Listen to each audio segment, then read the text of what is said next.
Hello बच्चों, कैसे हैं आप? और कैसी चल रही है आपकी पढ़ाई? ये तो बहुत अच्छी बात है कि हम लोग प्रतिदिन सुबह 9 बजे से 10 बजे अपनी कॉपी और कलम के साथ मेरा दूरदर्शन मेरा विद्यालय कार्यक्रम देखने के लिए तैयार रहते हैं, जहां क्लास 6 से 8 की पढ़ाई होती है और साथ साथ कुछ अन्य रोचक जानकारियां भी हमें मिलती हैं। कार्यक्रम में बताई जा रही इम्पोर्टेंट पॉइंट्स को हम नोट भी करते हैं ताकि बाद में उनका रिवीजन कर सकें। और हाँ बच्चों, एक बात और, हम लोग जो भी चीज़ें मेरा दूरदर्शन मेरा विद्यालय कार्यक्रम में सीखते हैं उसका अध्ययन अपनी किताब में ज़रूर करें। इससे उन चैप्टर्स को हम पूरी तरह समझ पाएंगे।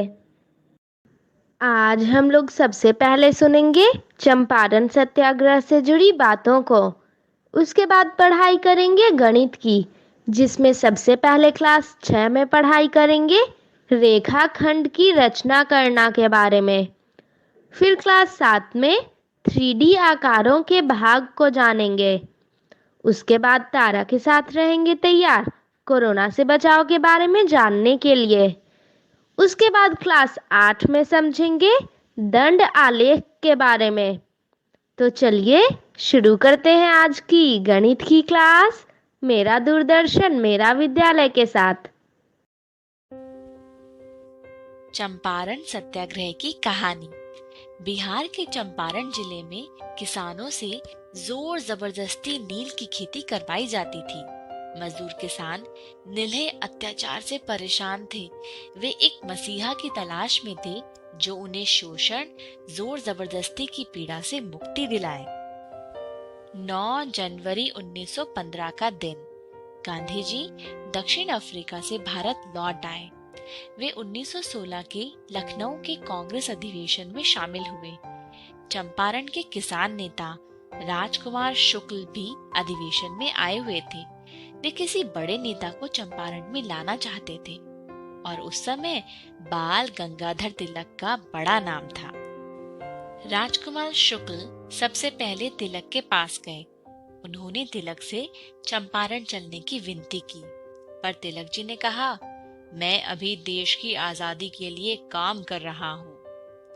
फिर शुक्ल जी मदन मोहन मालवीय से मिले और उन्होंने कहा, हम सभी देश की आजादी के संघर्ष में लगे, इससे चंपारण की समस्या का भी हल निकलेगा।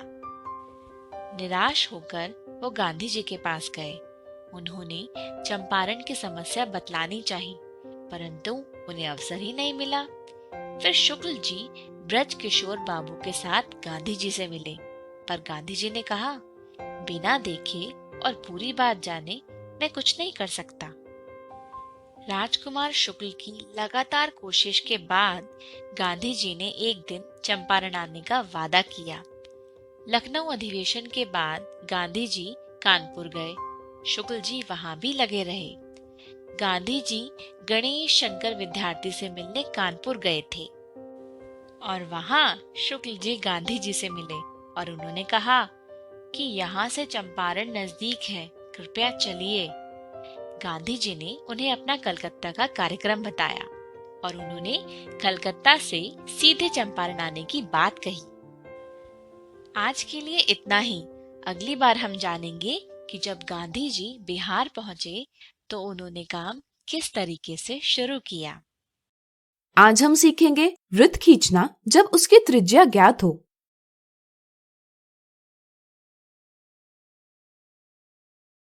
हमारे चारों ओर हम कई वस्तुएं देखते हैं जिनका आकार वृत्त यानी सर्कल जैसा होता है, जैसे घड़ी, पंखा, पहिया इत्यादि।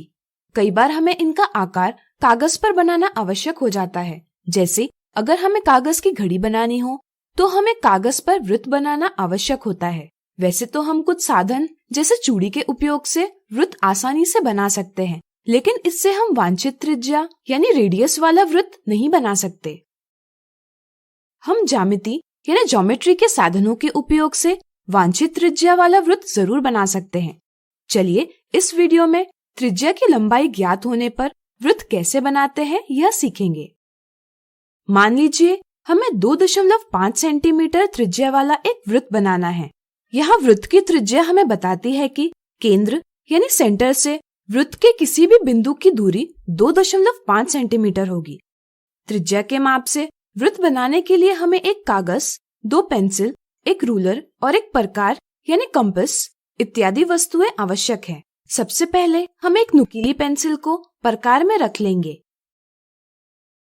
अब चलिए निम्नलिखित विधि से वृत्त बनाएं।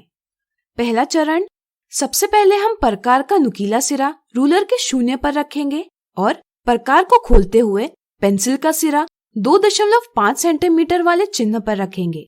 दूसरा चरण, नुकीली पेंसिल के उपयोग से हम कागज के लगभग मध्य में एक बिंदु बनाएंगे। इसे वृत्त का केंद्र मानकर C नाम देंगे। तीसरा चरण, अब हम प्रकार के नुकीले सिरे को केंद्र C पर रखेंगे। हम पाएंगे कि पेंसिल का सिरा भी कागज के एक बिंदु पर आ गया है। ध्यान रहे, प्रकार में ली गई दूरी में बदलाव नहीं होना चाहिए, अन्यथा वृत्त गलत बन जाएगा। चौथा चरण, अब हम प्रकार का नुकीला सिरा केंद्र पर निश्चित रखकर पेंसिल वाला सिरा धीरे धीरे घुमाएंगे और एक चक्कर पूरा कर लेंगे। इससे हमें 2.5 सेंटीमीटर त्रिज्या वाला वृत्त प्राप्त होगा। अब आप बताइए कि अगर आपको एक वृत्त बनाना है जिसका व्यास यानी डायमीटर 5 सेंटीमीटर है तो आप कैसे बनाएंगे? वीडियो रोककर प्रयास कीजिए। चलिए हम बताते हैं। जैसा कि आप जानते हैं, व्यास वह रेखाखंड है जो वृत्त के केंद्र से होता हुआ वृत्त के परिसीमा पर स्थित किन्हीं 2 बिंदुओं को जोड़ता है, यानी कि इसकी लंबाई त्रिज्या के 2 गुना होती है। हम कह सकते हैं कि त्रिज्या की लंबाई व्यास की लंबाई से आधा होती है।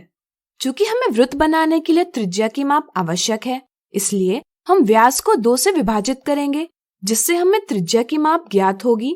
5/2 बराबर 2.5 सेंटीमीटर। इस तरह से जब भी वृत्त बनाने का सवाल हो, उसमें यह जरूर देखें कि माप त्रिज्या की दी है या व्यास की। अब आप त्रिज्या की लंबाई ज्ञात होने पर वृत्त जरूर बना पाएंगे। आज हमने सीखा वृत्त खींचना जब उसकी त्रिज्या ज्ञात हो। अगले वीडियो में कुछ उदाहरणों से इसे और अच्छे से जानेंगे।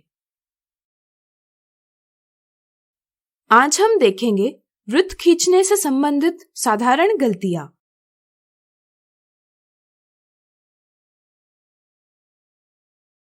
साधारण गलती 1, अगर बच्चों को कहा जाए कि 2 सेंटीमीटर त्रिज्या यानी रेडियस का वृत्त बनाएं, तो वृत्त बनाने के लिए बच्चे प्रकार को खोलकर दी गई दूरी लेते हैं, लेकिन दूरी मापते समय वे प्रकार का नुकीला सिरा रूलर के शून्य चिन्ह पर न रखकर एक इस चिन्ह पर रखते हैं।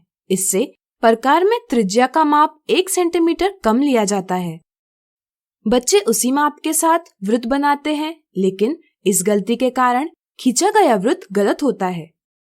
ध्यान रहे, प्रकार में माप लेते समय नुकीला सिरा शून्य पर रखना आवश्यक है।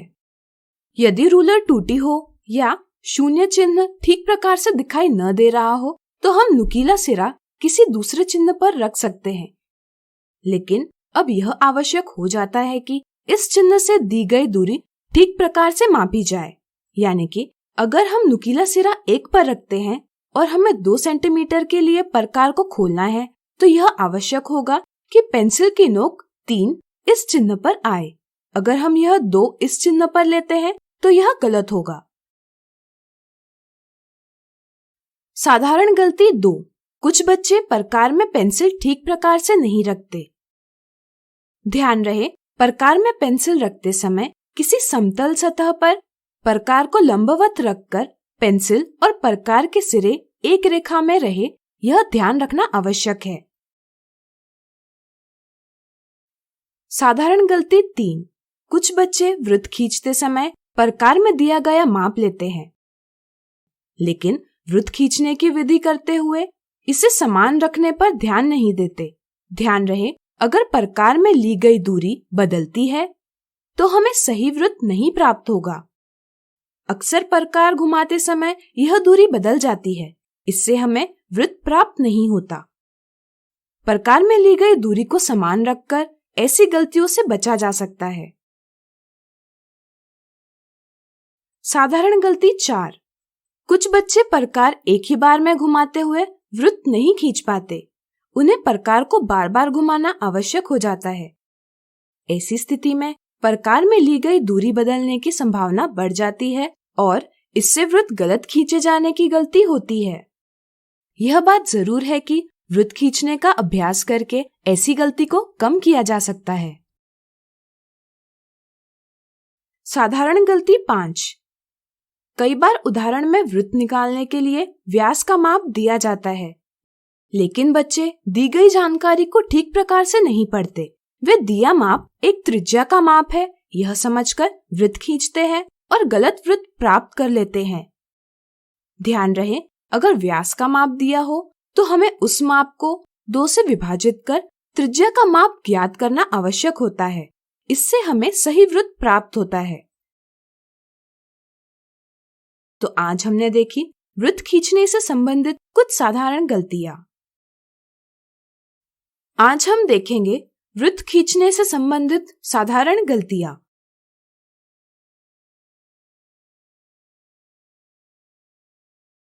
साधारण गलती 1। अगर बच्चों को कहा जाए कि 2 सेंटीमीटर त्रिज्या यानी रेडियस का वृत्त बनाएं, तो वृत्त बनाने के लिए बच्चे प्रकार को खोलकर दी गई दूरी लेते हैं, लेकिन दूरी मापते समय वे प्रकार का नुकीला सिरा रूलर के 0 चिन्ह पर न रखकर एक इस चिन्ह पर रखते हैं। इससे प्रकार में त्रिज्या का माप 1 सेंटीमीटर कम लिया जाता है। बच्चे उसी माप के साथ वृत्त बनाते हैं, लेकिन इस गलती के कारण खींचा गया वृत्त गलत होता है। ध्यान रहे, प्रकार में माप लेते समय नुकीला सिरा 0 पर रखना आवश्यक है। यदि रूलर टूटी हो या 0 चिन्ह ठीक प्रकार से दिखाई न दे रहा हो, तो हम नुकीला सिरा किसी दूसरे चिन्ह पर रख सकते हैं। लेकिन अब यह आवश्यक हो जाता है कि इस चिन्ह से दी गई दूरी ठीक प्रकार से मापी जाए। यानी कि अगर हम नुकीला सिरा 1 पर रखते हैं और हमें 2 सेंटीमीटर के लिए प्रकार को खोलना है, तो यह आवश्यक होगा कि पेंसिल की नोक 3 इस चिन्ह पर आए। अगर हम यह 2 इस चिन्ह पर लेते हैं तो यह गलत होगा। साधारण गलती 2। कुछ बच्चे प्रकार में पेंसिल ठीक प्रकार से नहीं रखते। ध्यान रहे, प्रकार में पेंसिल रखते समय किसी समतल सतह पर प्रकार को लंबवत रखकर पेंसिल और प्रकार के सिरे एक रेखा में रहे, यह ध्यान रखना आवश्यक है। साधारण गलती 3। कुछ बच्चे वृत्त खींचते समय प्रकार में दिया गया माप लेते हैं, लेकिन वृत्त खींचने की विधि करते हुए इसे समान रखने पर ध्यान नहीं देते। ध्यान रहे, अगर प्रकार में ली गई दूरी बदलती है तो हमें सही वृत्त नहीं प्राप्त होगा। अक्सर प्रकार घुमाते समय यह दूरी बदल जाती है, इससे हमें वृत्त प्राप्त नहीं होता। प्रकार में ली गई दूरी को समान रखकर ऐसी गलतियों से बचा जा सकता है। साधारण गलती 4। कुछ बच्चे प्रकार एक ही बार में घुमाते हुए वृत्त नहीं खींच पाते। उन्हें प्रकार को बार बार घुमाना आवश्यक हो जाता है। ऐसी स्थिति में प्रकार में ली गई दूरी बदलने की संभावना बढ़ जाती है और इससे वृत्त गलत खींचे जाने की गलती होती है। यह बात जरूर है कि वृत्त खींचने का अभ्यास करके ऐसी गलती को कम किया जा सकता है। साधारण गलती 5। कई बार उदाहरण में वृत्त निकालने के लिए व्यास का माप दिया जाता है, लेकिन बच्चे दी गई जानकारी को ठीक प्रकार से नहीं पढ़ते। वे दिया माप एक त्रिज्या का माप है यह समझकर वृत्त खींचते हैं और गलत वृत्त प्राप्त कर लेते हैं। ध्यान रहे, अगर व्यास का माप दिया हो तो हमें उस माप को 2 से विभाजित कर त्रिज्या का माप ज्ञात करना आवश्यक होता है। इससे हमें सही वृत्त प्राप्त होता है। तो आज हमने देखी वृत्त खींचने से संबंधित कुछ साधारण गलतियां। हाथों को मलमल के स्वच्छ करेंगे साबुन और साफ जल से। याद रखेंगे सुमन के एस सीधे हाथ साबुन मल के, यू उल्टे हाथ रगड़ रगड़ के। याद रखेंगे सुमन के। एम मुट्ठी के ऊपर हाथ फिरा के, ए, अंगूठे के ऊपर गोल घुमा के। याद रखेंगे सुमन के। एन, नाखूनों को हथेली पे चमका के। कलाई के पास छल्ला बना के। याद रखेंगे सुमन के। स्वच्छ रखेंगे हाथ तो स्वस्थ रहेंगे आप। आज हम सीखेंगे तल आकृतियों और ठोस आकारों के विषय में।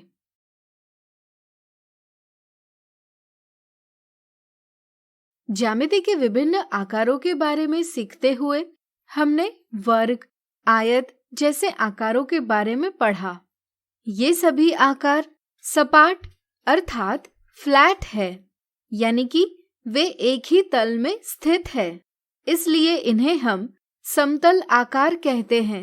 किसी भी समतल आकार की लंबाई और चौड़ाई जैसे दो मापन होते हैं, इसलिए इन्हें हम द्विविमीय आकार यानी 2 डायमेंशनल शेप्स भी कहते हैं। इन्हें संक्षेप में 2D भी कहा जाता है। हम ज्यामिति के इन आकारों की लंबाई और चौड़ाई माप सकते हैं। क्या यह आकार भी द्विविमीय यानी 2D है? सोचिए सोचिए। चलिए हम बताते हैं।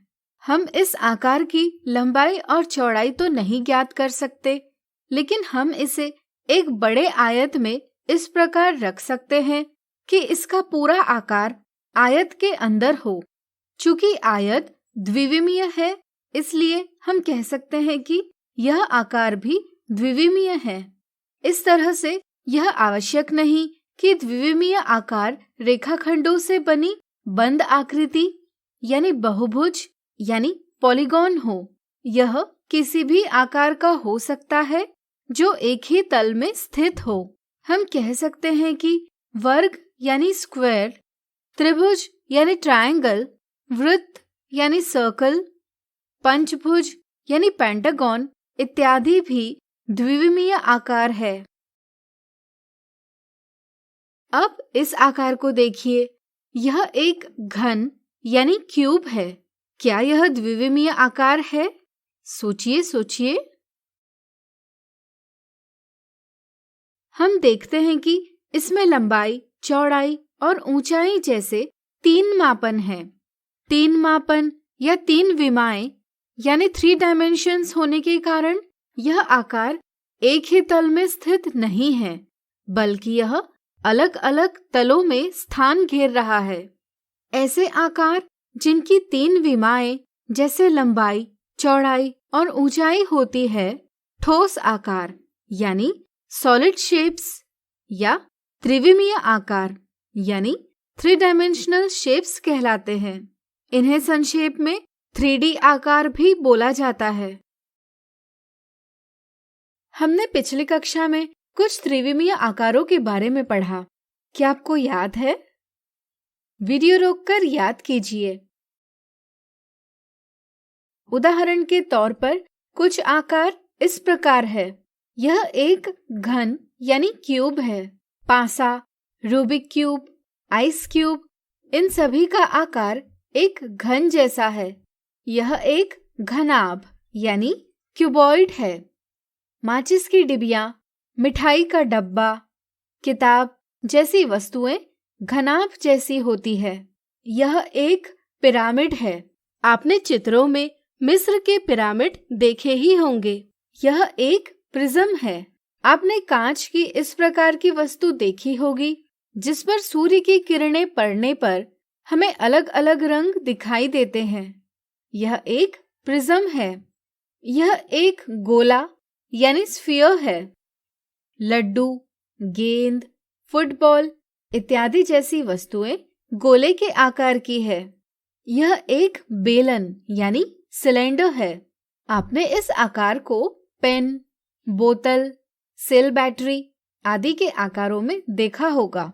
यह एक शंकु यानी कोन है।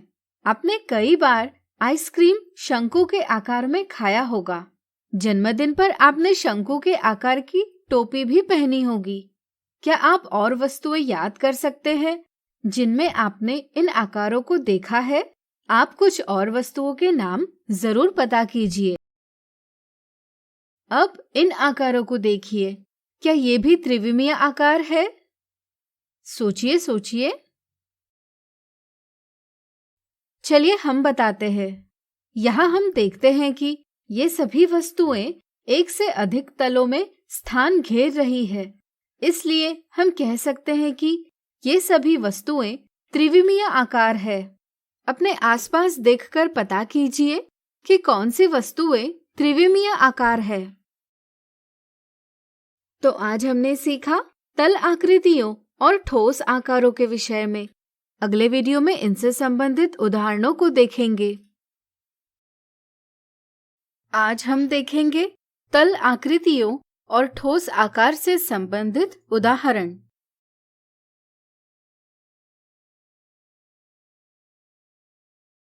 निम्न दर्शाए गए आकारों को उनकी विमाओं यानी डायमेंशंस के रूप में वर्गीकृत कीजिए और आकारों की पहचान कीजिए। यहाँ पहली, दूसरी, तीसरी और पांचवी आकृतियों में दर्शाए गए आकार स्थान घेरते प्रतीत हो रहे हैं।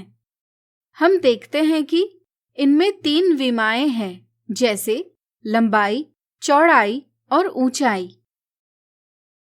इसलिए हम कह सकते हैं कि वे ठोस आकार यानी सॉलिड शेप्स या त्रिविमीय आकार यानी 3 डायमेंशनल शेप या 3D शेप है।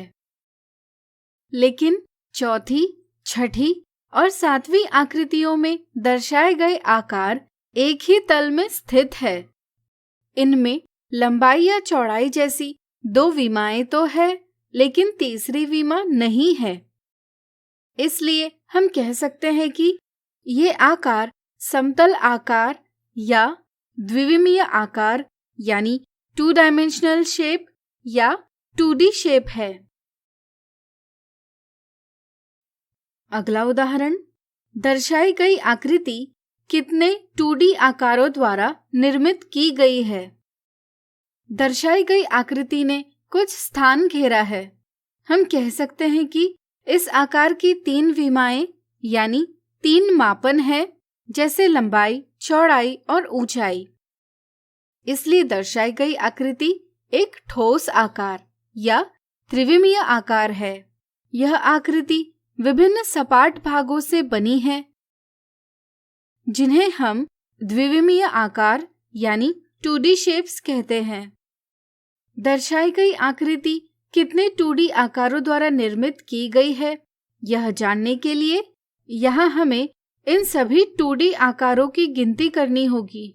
हम देखते हैं कि यह आकृति एक आयताकार 2D आकार से तथा 4 त्रिभुजाकार 2D आकारों से बनी है, यानी कि यह आकृति कुल 1-4 बराबर 5 द्विविमीय आकारों से यानी 2D शेप्स से बनी है। तो आज हमने देखे तल आकृतियों और ठोस आकार से संबंधित कुछ उदाहरण। अगले वीडियो में देखेंगे इनसे संबंधित मिथ्या धारणा और कुछ साधारण गलतियां। आज हम देखेंगे तल आकृतियों और ठोस आकारों से संबंधित मिथ्या धारणाएं और कुछ साधारण गलतियां।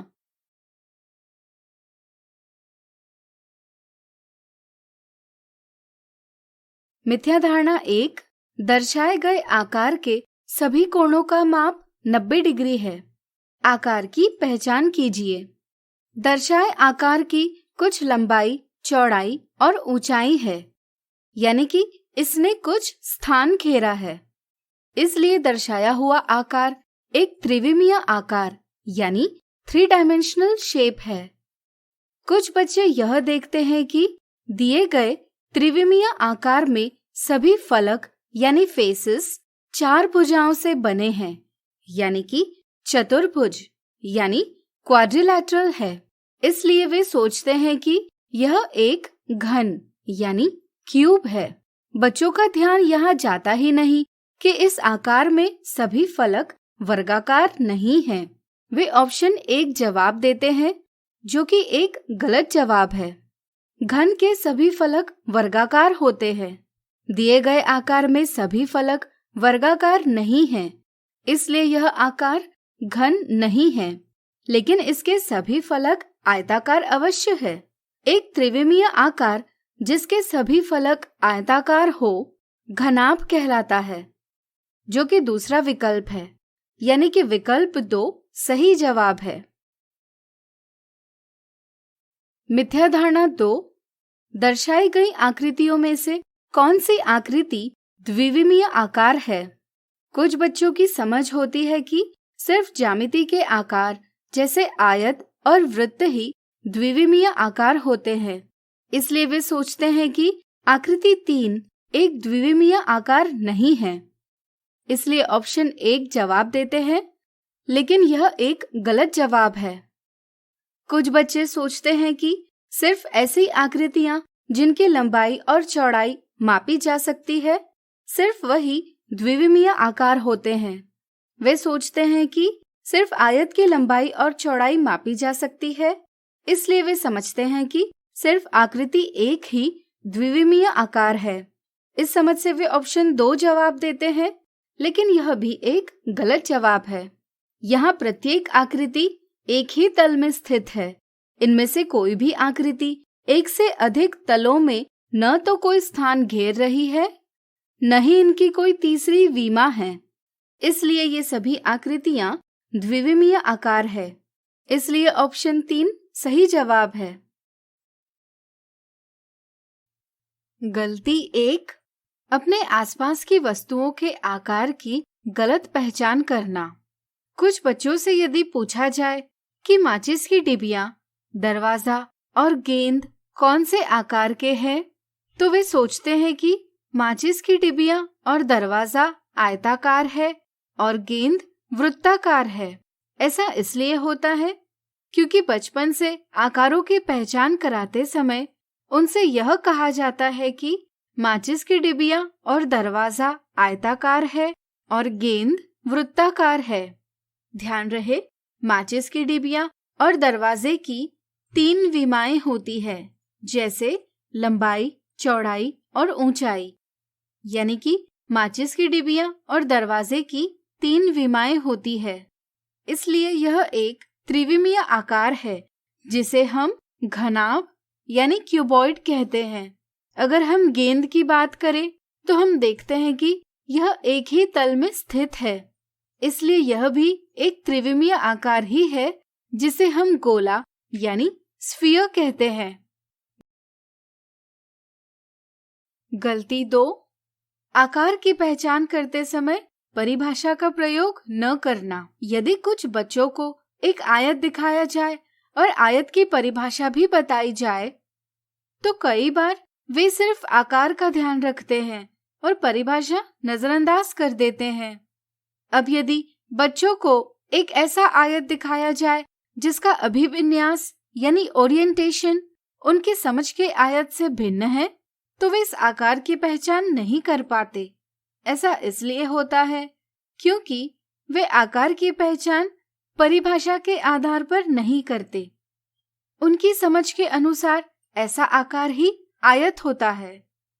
आयत की परिभाषा हमें बताती है कि एक ऐसा आकार जिसकी सम्मुख भुजाएं समांतर एवं बराबर हो तथा सभी कोण समकोण हो, वह एक आयत होता है। परिभाषा के अनुसार हम कह सकते हैं कि यह एक आयत ही है। इसलिए किसी भी आकार की पहचान करने के लिए उसकी परिभाषा पता होना जरूरी है। तो आज हमने देखी तल आकृतियों और ठोस आकारों से संबंधित मिथ्या धारणाएं और कुछ साधारण गलतियां।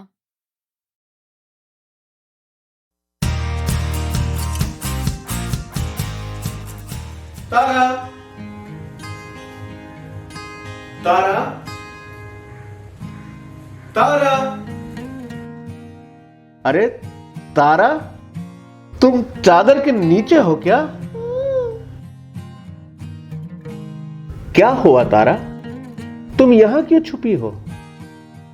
और तुम्हारा शेरू वहां पड़ा हुआ है? कोई नया खेल है क्या? अब्बा, मुझे डर लग रहा है। क्यों तारा? अब्बा, शेलू तो बाल किसी देश से बनकर लाया है। मुझे डर है कहीं उसे कोरोना तो नहीं है। हाँ? और फिर मैं टिंकू से फोन पर बात कर रही थी अपने बेस्ट फ्रेंड से, तो उसने छींक दिया। हेलो टिंकू, मेरे प्यारे दोस्त। हेलो तारा, मेरी पक्की दोस्त। मुझे तुम्हारी बहुत याद।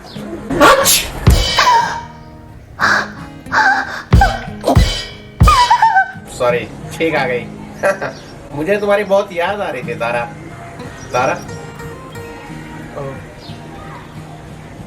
कट गया।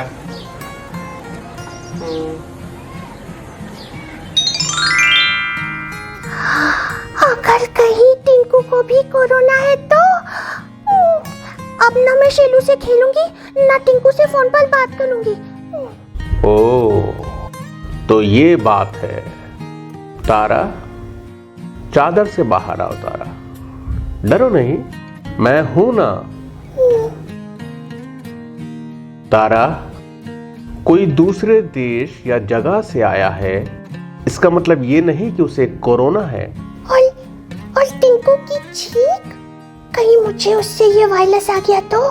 तारा, हर छींक और खांसी कोरोना वायरस से नहीं जुड़ी है, और फोन पर बात करने से ये थोड़ी ही फैलती है। इधर उधर की बातों में आके तुम अपने साथ या दूसरों के साथ भेदभाव मत करो तारा। भेदभाव मतलब पापा? मतलब ये कि गलत ना होने पर भी किसी को दोष देना या उसके साथ बुरा बर्ताव करना, उसे भेदभाव कहते हैं तारा। अब्बा, याद है एक बार टीचर ने मुझे डांटा था जबकि मेरी गलती भी नहीं थी, तो मुझे कितना बुरा लगा था। कहीं शेलू को और टिंकू को भी वैसे ही तो नहीं लग रहा? हाँ तारा, बिल्कुल वैसा ही लग रहा होगा, उन्हें बहुत बुरा लग रहा होगा। अच्छा तारा, ये बताओ, अगर किसी की तबीयत खराब हो तो हम क्या करते हैं? हम उनकी देखभाल करते हैं, उन्हें खुश रखने की कोशिश करते हैं ताकि वो जल्दी जल्दी ठीक हो जाए, है ना? बिल्कुल ठीक। पर सोचो तारा, अगर हम दूसरों से भेदभाव करेंगे तो वो इसके डर से बातें छुपाएंगे, इलाज के लिए नहीं जाएंगे, जिससे कोरोना वायरस और भी फैलेगा। मैं समझ गई अब्बा।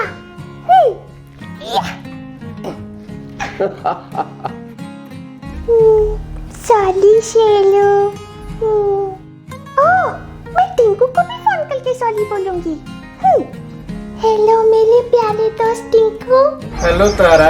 आई एम सॉरी, मैंने डर के जल्दी जल्दी में फोन कट कर दिया था। कोई बात नहीं तारा, हम लोग पक्के दोस्त हैं ना। अब मैं ऐसा कभी नहीं करूंगी, प्रॉमिस। अरे तारा, सुनो तारा, डॉक्टर अंकल को नमस्ते बोलो। हेलो, नमस्ते डॉक्टर अंकल। नमस्ते तारा। अरे क्या हुआ, आप ऐसे उदास क्यों हैं?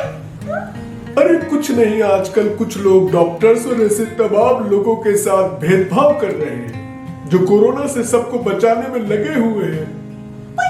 पर ये तो गलत है। आप और आपके जैसे सभी लोगों को तो थैंक यू बोलना चाहिए। तारा, काश सब लोग तुम्हारी तरह सोचते। दोस्तों, कहीं आप तो किसी के साथ भेदभाव नहीं कर रहे हैं ना? डॉक्टर वगैरह तो हमारी मदद ही कर रहे हैं, उनके साथ बुरा बर्ताव तो बहुत गलत बात है। अच्छा डॉक्टर अंकल, क्या हम आपके काम में कोई मदद कर सकते हैं? क्यों नहीं तारा, बिल्कुल कर सकते हैं।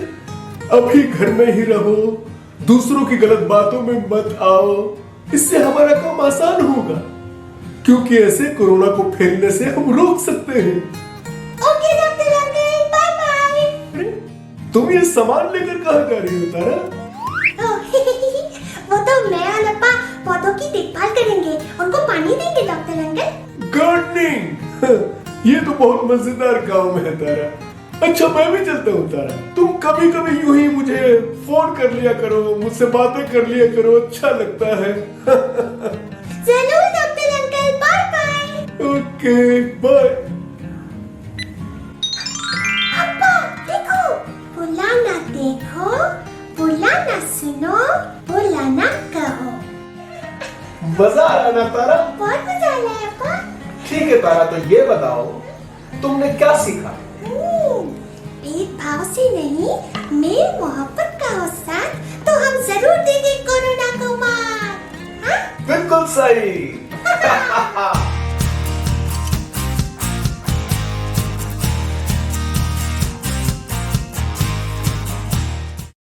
आज हम चित्रालेख के बारे में सीखेंगे।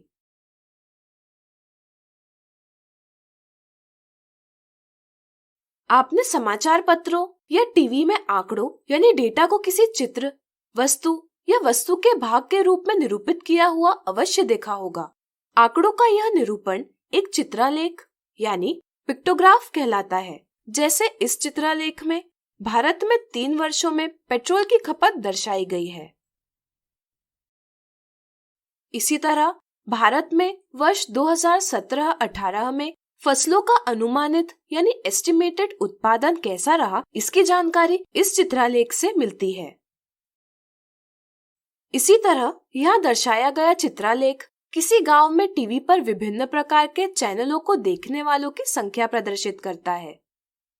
यह समाचार के चैनल देखने वालों की संख्या 3 चित्रों से निरूपित की गई है।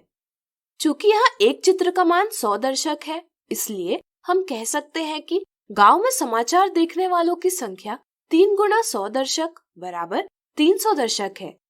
मनोरंजन के चैनल देखने वालों की संख्या निरूपित करने के लिए 5 पूर्ण चित्र बनाए गए हैं और एक आधा चित्र बनाया गया है। चूंकि एक पूर्ण चित्र का मान 100 दर्शक है, इसलिए हम आधे चित्र का मान 100 का आधा यानी 50 दर्शक ले सकते हैं। इस तरह से मनोरंजन के चैनल देखने वालों की संख्या होगी 5 गुना 100 दर्शक धन 50 दर्शक बराबर 550 दर्शक। इस तरह क्या आप बता पाएंगे कि विज्ञान के चैनल देखने वालों की संख्या क्या होगी? सोचिए सोचिए। चलिए हम बताते हैं। यह होगी 4 गुना 100 दर्शक बराबर 400 दर्शक।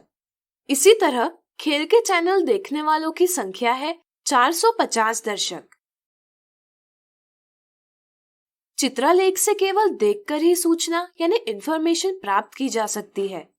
जैसे यहाँ सबसे अधिक चित्र मनोरंजन की पंक्ति में है, इसलिए हम कह सकते हैं कि इन सभी चैनलों में मनोरंजन के चैनल देखने वालों की संख्या सबसे अधिक है। विज्ञान और खेल के चैनल देखने वालों की संख्या में अंतर आधे चित्र से निरूपित होता है, जो 50 दर्शकों को निरूपित करता है। क्या आप बता सकते हैं कि मनोरंजन और खेल के चैनल देखने वालों की कुल संख्या क्या है? सोचिए सोचिए। चलिए हम बताते हैं। यहाँ मनोरंजन और खेल के चैनल देखने वालों के लिए कुल 9 पूर्ण चित्र और 2 आधे चित्र यानी कुल 10 चित्र बनाए गए हैं। इस तरह से इन चैनलों को देखने वालों की कुल संख्या होगी 10 गुना 100 दर्शक बराबर 1000 दर्शक। इस तरह आप दर्शाए गए सवालों को स्वयं हल कीजिए। सबसे कम कौन सा चैनल देखा जाता है? कारण दीजिए। मनोरंजन के चैनल तथा खेल के चैनल देखने वालों की संख्या में अंतर क्या है? गांव में कुल कितने दर्शक हैं? अब आपको चित्रालेख की समझ बन गई होगी। आज हमने चित्रालेख के बारे में सीखा। अगले वीडियो में हम कुछ मजेदार उदाहरणों से इसे और अच्छे से समझेंगे। आज हम चित्रालेख से जुड़े कुछ मजेदार उदाहरण देखेंगे।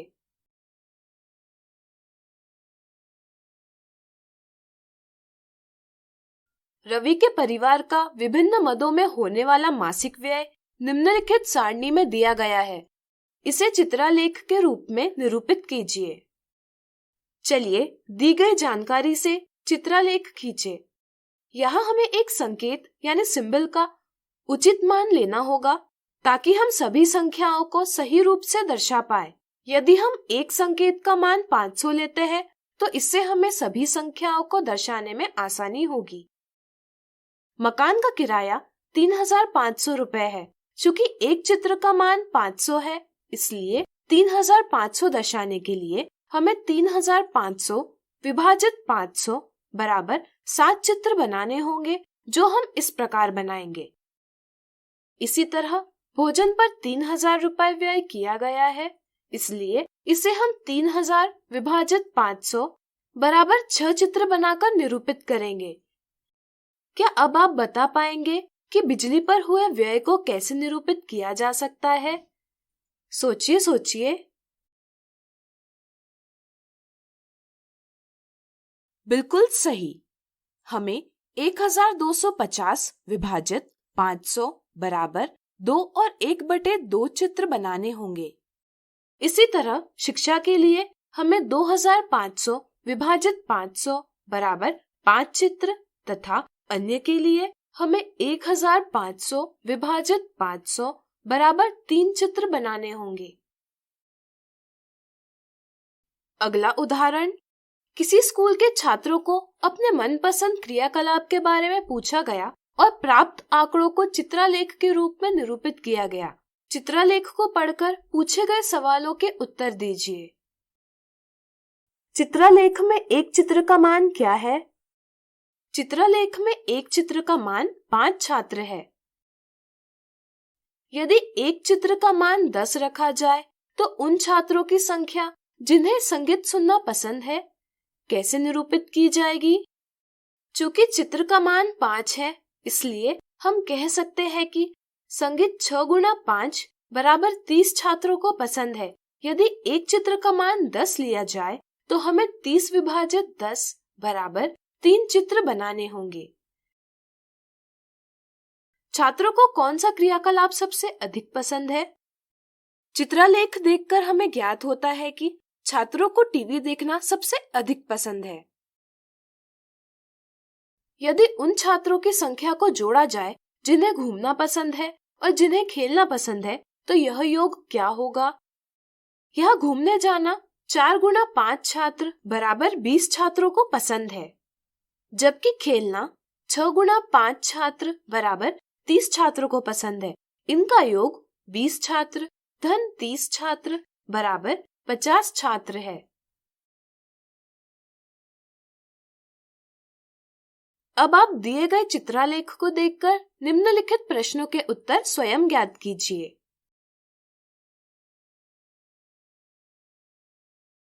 इस तरह आप ज्ञात कीजिए कि आपकी कक्षा के छात्रों का जन्मदिन कौन से महीनों में आता है और प्राप्त जानकारी को चित्रलेख में निरूपित कीजिए। तो आज हमने चित्रलेख से जुड़े कुछ मजेदार उदाहरण देखे।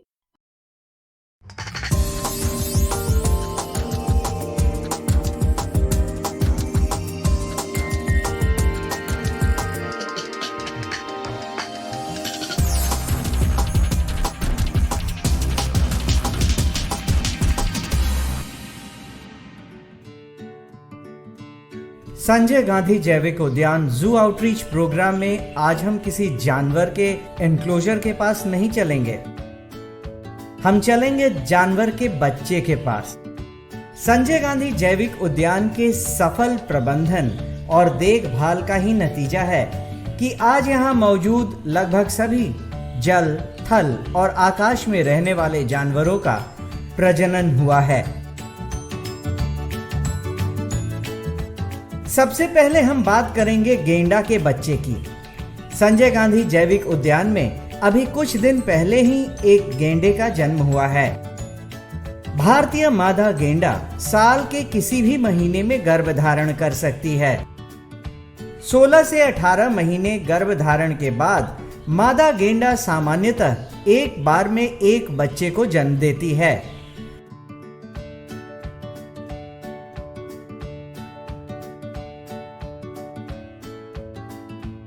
जन्म के समय नवजात शावक का वजन लगभग 40 से 50 किलोग्राम तक का होता है। जन्म के कुछ घंटों के बाद नवजात शावक न सिर्फ जमीन पर चलने फिरने लगते हैं बल्कि पानी में तैरने भी लगते हैं।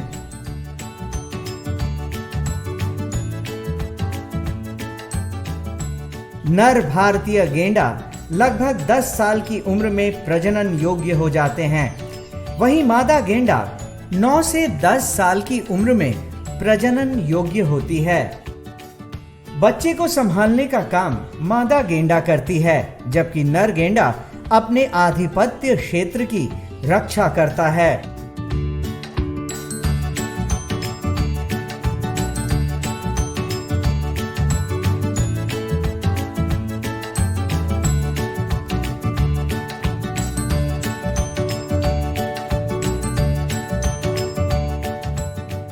नर भारतीय गैंडा लगभग 10 साल की उम्र में प्रजनन योग्य हो जाते हैं, वहीं मादा गैंडा 9 से 10 साल की उम्र में प्रजनन योग्य होती हैं। गेंडे के बच्चे के बाद अब हम चलेंगे जिराफ के बच्चे के पास।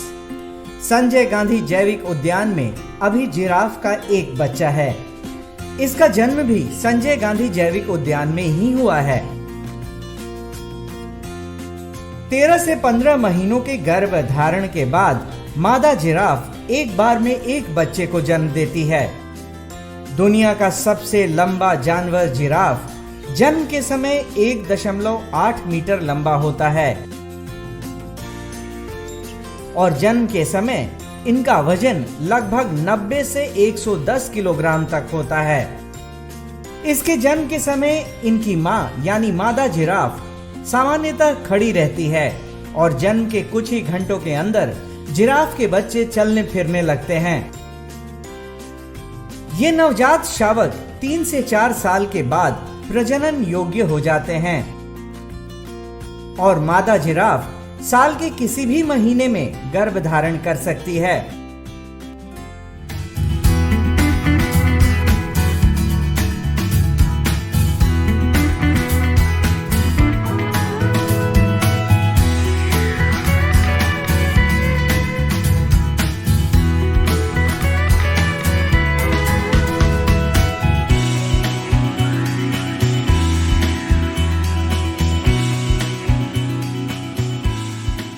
जिराफ के बच्चे के बाद अब हम बात करेंगे भालू के बच्चे की।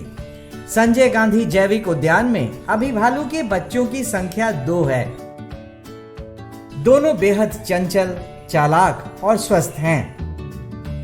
मादा भालू 7 महीने के गर्भकाल के बाद मुख्यतः नवंबर से जनवरी तक एक बार में 3 से 4 बच्चों को जन्म देती है, जो देखने में बेहद खूबसूरत लगते हैं।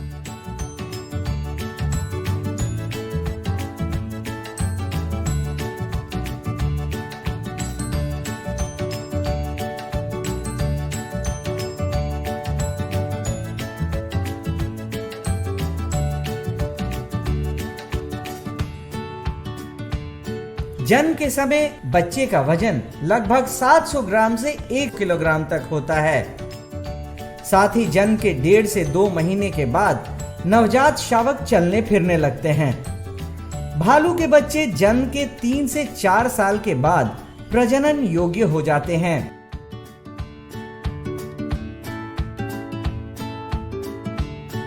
किसी भी जू के सक्सेस का उसका जो मैनेजमेंट का पैरामीटर है वो उसके ब्रीडिंग से देखा जाता है और इसमें पटना जू काफ़ी लकी है कि यहाँ जितने भी स्पीसीज़ हैं उन सबों में लगभग ब्रीडिंग काफ़ी अच्छी ब्रीडिंग हो रही है। और जो ब्रीडिंग का मेन पर्पस है या हम लोग उसको साइंटिफिकली मैनेज करते हैं कि इन ब्रीडिंग ना हो पाए, उसका जितने भी साइंटिफिक पैरामीटर्स हैं उसको हम लोग ध्यान देते हैं और ये कोशिश करते हैं कि जो भी नए बच्चे हो रहे हैं वो हेल्दी रहें, उनके अच्छे से केयर हो सके।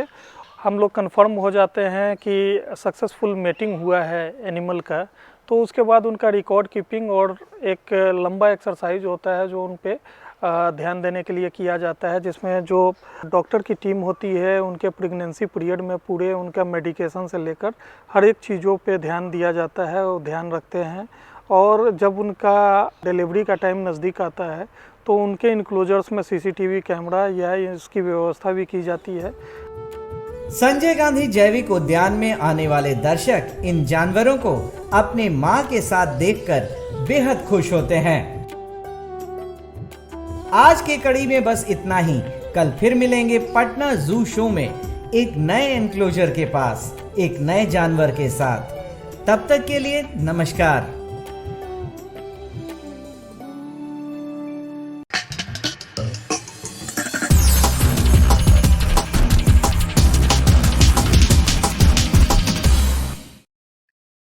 तो आशा करती हूँ बच्चों, आज के एपिसोड में आपने जरूर कुछ नया सीखा होगा। आप अपने विचार हमें स्क्रीन पर दिए गए व्हाट्सएप नंबर 9431043527 या ईमेल आईडी bepcddprogram@gmail.com पर भेज सकते हैं। और हाँ, आप मेरा दूरदर्शन मेरा विद्यालय कार्यक्रम को कभी भी बिहार शिक्षा परियोजना परिषद के YouTube चैनल पर देख सकते हैं। इसके लिए सर्च करें बीईपीसी मेरा दूरदर्शन मेरा विद्यालय और कार्यक्रम को देखें, इम्पोर्टेंट पॉइंट्स को नोट करें और क्वेश्चंस हल करें। इसके अलावा इसके सारे एपिसोड बिहार शिक्षा परियोजना परिषद की वेबसाइट पर डिजिटल लर्निंग सेक्शन में भी उपलब्ध है। विजिट करें www.bepcssa.in। और आपको तो पता ही है कि आप खुद से लिखी कविताएं, कहानियां, पेंटिंग्स या इनके 2 से 3 मिनट के वीडियो भी हमें स्क्रीन पर दिए गए व्हाट्सएप नंबर या ईमेल आईडी पर अपना नाम, कक्षा, विद्यालय का नाम, प्रखंड और जिले के नाम के साथ भेज सकते हैं। हम चुने गए एंट्रीज को आने वाले एपिसोड में प्रसारित भी करेंगे। तो घर पर रहें, पढ़ते रहें, बढ़ते रहें। मिलते हैं अगले एपिसोड में। बाय बाय बच्चों।